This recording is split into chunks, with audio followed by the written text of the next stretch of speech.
Ravikumar BN ಸಿದ್ದಘಟ್ಟ. ಮಾನ್ಯ ಅಧ್ಯಕ್ಷರೇ, ಚುಕ್ಕೆ ಗುರುತಿನ ಪ್ರಶ್ನೆ 947 ಸಮಾಜ ಕಲ್ಯಾಣ ಇಲಾಖೆ ಸಚಿವರನ್ನ ಕೇಳಕ್ಕೆ ಬಯಸ್ತಾ ಇದ್ದೀನಿ ಅಧ್ಯಕ್ಷರೇ. ಮಾನ್ಯ ಅಧ್ಯಕ್ಷರೇ, ಮಾನ್ಯ ಸಚಿವರು ಉತ್ತರವನ್ನು ಒದಗಿಸಿದ್ದಾರೆ. ಆದರೆ ಈ ಉತ್ತರ ಒಂದು ಸಮಂಜಸವಾಗಿ ಇಲ್ಲ ಅಂತ ನಾನು ಹೇಳಕ್ಕೆ ಬಯಸ್ತೀನಿ ಅಧ್ಯಕ್ಷ. ಮಾನ್ಯ ಅಧ್ಯಕ್ಷರೇ, ಇವತ್ತು ನಮ್ಮ ಶಿಡ್ಲಘಟ್ಟ ವಿಧಾನಸಭಾ ಕ್ಷೇತ್ರ ಭಾಳಷ್ಟು ಹಿಂದುಳಿದಿರ್ತಕ್ಕಂಥ ಕ್ಷೇತ್ರ. ಇವತ್ತು ನಮ್ಮ ಕ್ಷೇತ್ರದಲ್ಲಿ ಇವತ್ತು ಪರಿಶಿಷ್ಟ ಜಾತಿ ಮತ್ತು ಪರಿಶಿಷ್ಟ ಪಂಗಡ ಸುಮಾರು 60,000 ಮತದಾರರಿರ್ತಕ್ಕಂಥ ಕ್ಷೇತ್ರ ಇದೆ ಅಧ್ಯಕ್ಷರೇ. ಮಾನ್ಯ ಅಧ್ಯಕ್ಷರೇ, ಸಚಿವರು ಉತ್ತರ ಕೊಟ್ಟಿದ್ದಾರೆ. ಪ್ರತಿ ವರ್ಷ ಲಭ್ಯವಿರುವ ಅನುದಾನ ಆಧಾರದ ಮೇಲೆ ಎಲ್ಲ ಕ್ಷೇತ್ರಗಳಿಗೂ ಅನುದಾನ ಹಂಚಿಕೆ ಮಾಡಲಾಗುತ್ತಿದೆ. ಆದ್ದರಿಂದ ಯಾವುದೇ ತಾರತಮ್ಯ ಮಾಡಿಲ್ಲ ಅಂತೇಳಿ ಉತ್ತರವನ್ನು ಕೊಟ್ಟಿದ್ದಾರೆ. ಆದರೆ ಇಲ್ಲಿ ಏನಾಗಿದೆ ಅಂದರೆ 2024-25ನೇ ಸಾಲಿನಲ್ಲಿ ನಮ್ಮ ಚಿಕ್ಕಬಳ್ಳಾಪುರ ಜಿಲ್ಲೆಗೆ ಸಂಬಂಧಪಟ್ಟಂಗೆ ಗೋರಿಬಿದನೂರು ತಾಲೂಕು 9 ಕೋಟಿಯನ್ನು ಕೊಟ್ಟಿದ್ದಾರೆ, ಚಿಕ್ಕಬಳ್ಳಾಪುರ ತಾಲೂಕು 4 ಕೋಟಿ ಕೊಟ್ಟಿದ್ದಾರೆ, ಮತ್ತು ಬಾಗೇಪಲ್ಲಿ 4 ಕೋಟಿ ಕೊಟ್ಟಿದ್ದಾರೆ. ನಮ್ಮ ಶಿಡ್ಲಘಟ್ಟ ವಿಧಾನಸಭಾ ಕ್ಷೇತ್ರಕ್ಕೆ ಇವತ್ತು ಒಂದು ಹಣ ಯಾವುದೇ ಬಿಡುಗಡೆ ಆಗಿಲ್ಲ ಅಧ್ಯಕ್ಷರೇ. ದಯಮಾಡಿ ಮಾನ್ಯ ಸಚಿವರು ಇವತ್ತು ನಮ್ಮ ಶಿಡ್ಲಘಟ್ಟ ವಿಧಾನಸಭಾ ಕ್ಷೇತ್ರದ ಒಂದು ಇತಿಹಾಸ ನೋಡಿದಾಗ 16 ವಿಧಾನಸಭಾ ಚುನಾವಣೆಯಲ್ಲಿ 11 ಬಾರಿ ಕಾಂಗ್ರೆಸ್ ಪಕ್ಷದ ಶಾಸಕನ ಗೆಲ್ತಿರ್ತಕ್ಕಂಥ ಕ್ಷೇತ್ರ ಮಾನ್ಯ ಅಧ್ಯಕ್ಷರೇ. ಇವತ್ತು ನಮ್ಮ ಕ್ಷೇತ್ರದಲ್ಲಿ ಮುಖ್ಯವಾಗಿ ಇವತ್ತು ಅಂಬೇಡ್ಕರ್ ಭವನ ಇಲ್ಲ. ಇವತ್ತು ಏನು ನಮ್ಮ ಕ್ಷೇತ್ರದಲ್ಲಿ ಪ್ರಗತಿ ಕಾಲೋನಿ ಯೋಜನೆ ಅಡಿಯಲ್ಲಿ ಇದುವರೆಗೂ ನಾನು ಶಾಸಕನಾಗಿ 22 ತಿಂಗಳಾದರೂ ಸಹ ಒಂದು 100 ಮೀಟ್ರು ಕಾಂಕ್ರೀಟ್ ರಸ್ತೆ ಮಾಡೋಕ್ಕಾಗಿಲ್ಲ ಮತ್ತು ಡ್ರೈನ್ ಮಾಡೋಕ್ಕಾಗಿಲ್ಲ ಅಧ್ಯಕ್ಷ. ಮುಖ್ಯವಾಗಿ ಇವತ್ತು ನಮ್ಮ ಗ್ರಾಮೀಣ ಮತ್ತು ಪಂಚಾಯತ್ ರಾಜ್ ಸಚಿವರು ಸಹ ಇಲ್ಲೇ ಇದ್ದಾರೆ ಅಧ್ಯಕ್ಷರೇ.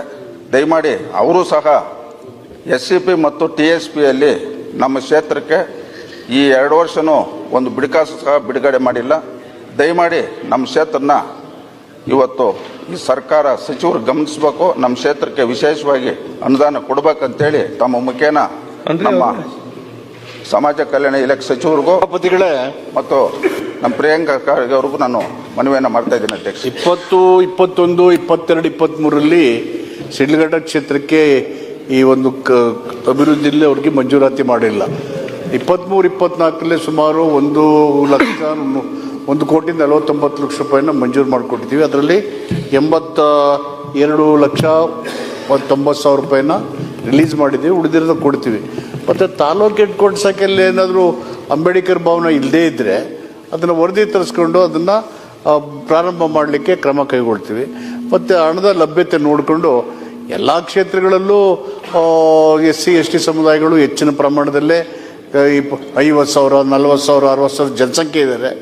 ಬಟ್ ನಾವು ಹಿಂದೆ 2013-18ರಲ್ಲಿ ನಾನೇ ಲೋಕೋಪಯೋಗಿ ಸಚಿವರಾದಾಗ ಬಹುತೇಕ ಕಾಲೋನಿಗಳನ್ನು ಅಭಿವೃದ್ಧಿ ಮಾಡಲಿಕ್ಕೆ ಕೊಟ್ಟು ಸುಮಾರು 85-90% ಕಾಲೋನಿಗಳ ಅಭಿವೃದ್ಧಿಯನ್ನು ಕಾಂಕ್ರೀಟೀಕರಣಗೊಳಿಸಿರ್ತಕ್ಕಂಥ ವರದಿ ನಮ್ಮಲ್ಲಿ ಮೋರ್ ದೆನ್ 70%. ಇನ್ನೂ 25-30% ಉಳಿದಿದೆ. ಅದಕ್ಕೆ ಹಣದ ಕಾಸಿನ ಲಭ್ಯತೆಯನ್ನು ವರ್ಷ ನೋಡಿಕೊಂಡು ತಾರತಮ್ಯ ಮಾಡೋದಕ್ಕಿಂತ ಹೆಚ್ಚಾಗಿ ಅದನ್ನು ಪೂರ್ಣಗೊಳಿಸಲಿಕ್ಕೆ ನಾವು ಆಸಕ್ತಿ ವಹಿಸಿ ಮಾಡಲಿಕ್ಕೆ ಪ್ರಯತ್ನ ಮಾಡ್ತೀವಿ. ಅವ್ರು ತಾಲೂಕು ಮಟ್ಟದಲ್ಲಿ ಅಂಬೇಡ್ಕರ್ ಭವನ ಇಲ್ಲದೆ ಹೋಗಿದ್ರೆ, ಮಂಜೂರಾತಿ ಆಗದೆ ಹೋಗಿದ್ರೆ ಅದನ್ನು ಪರಿಗಣಿಸಿ ಮಾಡಲಿಕ್ಕೆ ಮತ್ತು ಅನುದಾನದ ಲಭ್ಯತೆ ನೋಡಿಕೊಂಡು ಆ ಕ್ಷೇತ್ರಕ್ಕೆ ಸಹಾಯ ಮಾಡಲಿಕ್ಕೆ ಪ್ರಯತ್ನ ಮಾಡ್ತೀವಿ ಅಂತ ಮಾನ್ಯ ಸದಸ್ಯರಿಗೆ ತಿಳಿಸಕ್ಕೆ ಬಯಸ್ತೇನೆ. ಹೇಳ್ರಿ. SC ಸಮುದಾಯ ಲೆಫ್ಟು ಹೆಚ್ಚಿನ ಜನಸಂಖ್ಯೆ ಇರ್ತಕ್ಕಂಥ ಕ್ಷೇತ್ರ. ಇವತ್ತು ಅಲ್ಲಿ ಏನಾಗಿದೆ 2023-24 ಮತ್ತು 2024-25 ಇವತ್ತು ಆದಿಜಾಂಬುವ ಅಭಿವೃದ್ಧಿ ನಿಗಮದಲ್ಲಿ ಇವತ್ತು ಗಂಗಾ ಕಲ್ಯಾಣ ಬೋರ್ವೆಲ್ಗೆ ಒಂದು ಟಾರ್ಗೆಟ್ ಕೊಟ್ಟಿದ್ದಾರೆ. ಮತ್ತೆ ನಮ್ಮ ಸ್ವಾವಲಂಬಿ ಸಾರಥಿಗೂ 1 ಕೊಟ್ಟಿದ್ದಾರೆ. ಇವತ್ತು ದಯಮಾಡಿ ನಮ್ಮ ಸಚಿವರು ಇವತ್ತು SC ಲೆಫ್ಟ್ ಸಮುದಾಯ ಹೆಚ್ಚಿನಾಗಿರೋದ್ರಿಂದ ದಯಮಾಡಿ ನಮ್ಮ ಸಚಿವರು ನಮ್ಮ ಶಿಡ್ಲಘಟ್ಟ ವಿಧಾನಸಭಾ ಕ್ಷೇತ್ರಕ್ಕೆ ಹೆಚ್ಚಿನ ಆದ್ಯತೆಯನ್ನು ಕೊಡಬೇಕು. ಮುಖ್ಯವಾಗಿ ಈ ಮಾನ್ಯ ಅಧ್ಯಕ್ಷ ನೋಡಿ ಅದನ್ನು ಪರಿಗಣಿಸುವ ಮೂಲಕ ಹೇಳಕ್ಕೆ ಬಯಸ್ತೇನೆ. ಮಾನ್ಯ ಅಧ್ಯಕ್ಷರೇ, ಇವತ್ತು ನಮ್ಮ ಕ್ಷೇತ್ರದ ಪರಿಸ್ಥಿತಿ, ಈ ಪಕ್ಕದಲ್ಲಿ ನಮ್ಮ ಶರತ್ ಬಚ್ಚೇಗೌಡರಿದ್ದಾರೆ, ನೀವು ದಯಮಾಡಿ ಅವ್ರನ್ನೂ ಸಹ ಬೇಕಾದ್ರೆ ಕೇಳ್ರಿ. ಬಹಳಷ್ಟು ಹಿಂದುಳಿದಿರ್ತಕ್ಕಂಥ ಕ್ಷೇತ್ರ. ಮಾನ್ಯ ಅಧ್ಯಕ್ಷರು ಏನಿವತ್ತು ಈ ಸದನದಲ್ಲಿ ತಾವು ಅಧ್ಯಕ್ಷರಾಗಿದ್ದೀರಿ, ನೀವು ಗುರುಸ್ಥಾನದಲ್ಲಿ ಕುಂತಿರೋಂಥವ್ರು, ಇವತ್ತು ದಯಮಾಡಿ ಎಲ್ಲ 223 ಶಾಸಕರಿಗೂ ನೀವು ಸಮಾನತೆ ಕೊಡಿಸ್ತಕ್ಕಂಥ ಕೆಲಸ ಮಾಡ್ಬೇಕಂತೇಳಿ ತಮ್ಮ ಮುಖ್ಯನ ನಮ್ಮ ಇಬ್ಬರು ಸಚಿವರು ಗಮನಕ್ಕೆ ನಾನು ತರಲಿಕ್ಕೆ ಬಯಸ್ತಾ ಇದ್ದೀನಿ ಮಾನ್ಯ ಅಧ್ಯಕ್ಷರೇ. ಮುಖ್ಯವಾಗಿ ಇವತ್ತು ಅಂಬೇಡ್ಕರ್ ಹೇಳಿದ್ರಲ್ಲ, ಅಲ್ಲ ಒಂದು ನಿಮಿಷ ಅಧ್ಯಕ್ಷರೇ, ಇವಾಗ ನಾವು ಶಾಸಕರಾಗಿ 22 ತಿಂಗಳಾಗಿದೆ. ಇದು 2ನೇ ಬಾರಿ ನಾನು ಕೊಟ್ಟಿದ್ದೀನಿ ನೀವು ಅವಕಾಶ. ಜಾಸ್ತಿ ಮಾತಾಡಿದ್ರೆ 3ನೇ ಬಾರಿ 4ನೇ ಬಾರಿ ಗೆದ್ದಿರೋರು ಮಾತಾಡ್ಬೇಕು ಅಂತೀರಾ ನೀವು. ನಾವು ಮಾತಾಡೋಂಥದ್ದು ಎಷ್ಟು ಕೂಡ ದಯಮಾಡಿ ನಮ್ಮ ಕ್ಷೇತ್ರನ ನೀವು ಕನ್ಸಿಡರ್ ಮಾಡಬೇಕು, ನಮ್ಮ ಕ್ಷೇತ್ರಕ್ಕೆ ವಿಶೇಷ ಅನುದಾನ ಕೊಡ್ಬೇಕಂತೇಳಿ ಈ ಒಂದು ಸದನದಲ್ಲಿ ತಮ್ಮ ಮುಖ್ಯನ ಸಚಿವರು ಗಮನ ತರಲಿಕ್ಕೆ ಬಯಸ್ತಾ ಇದ್ದೀನಿ ಅಧ್ಯಕ್ಷರೇ. ಅವರ ಕ್ಷೇತ್ರದ ಅಭಿವೃದ್ಧಿ ಕಾಳಜಿಯನ್ನು ಸೀರಿಯಸ್ ಆಗಿ ಗಮನಕ್ಕೆ ತಗೊಂಡು ಅತ್ಯಂತ ಗಂಭೀರವಾಗಿ ಗಮನ ತಗೊಂಡು ಹಣಕಾಸಿನ ಕೊಟ್ಟಿದ್ದಾರೆ, ಈಗ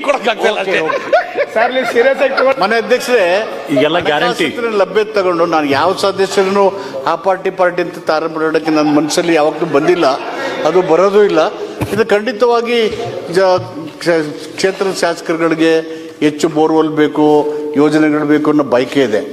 ಹಣಕಾಸಿನ ಲಭ್ಯತೆ ನೋಡೋದು ಖಂಡಿತವಾಗಿ ಅದಕ್ಕೆ ಮಾಡಲಿಕ್ಕೆ ಪ್ರಯತ್ನ. ಬಸವನಗೌಡ ಪಾಟೀಲ್ ಯತ್ನಾಳ್. ಮನೆ ಅಧ್ಯಕ್ಷರು ಒಂದೇ ಒಂದು ಸೆಕೆಂಡ್ ಮನೆ ಅಧ್ಯಕ್ಷರೇ, ಚಂದ್ರು ಇವತ್ತು ನಮ್ಮ ಸಾಹೇಬರು ಒಂದ್ ಸೆಕೆಂಡ್ ಒಂದು ನಿಮಿಷ ಸರ್. ಮನೆ ಅಧ್ಯಕ್ಷ, ಇವತ್ತು ನಮ್ಮ ಪ್ರಿಯಾಂಕಾ ಖರ್ಗೆ ಸಾಹೇಬ್ರು ಇಲ್ಲೇ ಇದ್ದಾರೆ ನೋಡಿ. ಇವತ್ತು 2 ಆದೇಶ ಕಾಪಿಗಳು ನನ್ನ ಕೈಲಿದೆ. ಜಿಲ್ಲೆಯಲ್ಲಿ ಎಲ್ಲ ಕ್ಷೇತ್ರಕ್ಕೆ ಕೊಟ್ಟಿದ್ದಾರೆ, ನಮ್ಮ ಕ್ಷೇತ್ರಕ್ಕೆ ಒಂದು ಬಿಡಿಕಾಸು ಸಹ ಕೊಟ್ಟಿಲ್ಲ. ದಯಮಾಡಿ ಸಚಿವರು ನಮ್ಮ ಶಿಲ್ಘಟ್ಟ ಕ್ಷೇತ್ರ ನಂಗೆ ಗಮನದಲ್ಲಿ ಇಟ್ಕೊಳ್ಬೇಕು. 215 ಕಿಲೋಮೀಟರ್ ಇವತ್ತು ಗ್ರಾಮೀಣ ಭಾಗದಲ್ಲಿ ಸಂಪೂರ್ಣವಾಗಿ ಹಾಳಾಗಿದ್ದಾವೆ. ನಾನು MLA ಆದಮೇಲೆ 17 ಆಕ್ಸಿಡೆಂಟ್ ಆಗಿದೆ. 17 ಆಕ್ಸಿಡೆಂಟಲ್ಲಿ 6 ಜನ ತೀರೋಗಿದ್ದಾರೆ. ಮನೆ ಅಧ್ಯಕ್ಷರೇ, ಇದು ದಯಮಾಡಿ ತಾವು ದೊಡ್ಡ ಮನಸ್ಸು ಮಾಡಿ ನಮ್ಗೆ ಅನುದಾನವನ್ನು ಕೊಡಿಸ್ಬೇಕು. ಆಯ್ತು. ಡಾಕ್ಟರ್ ಚಂದ್ರಲಮಾಣಿ.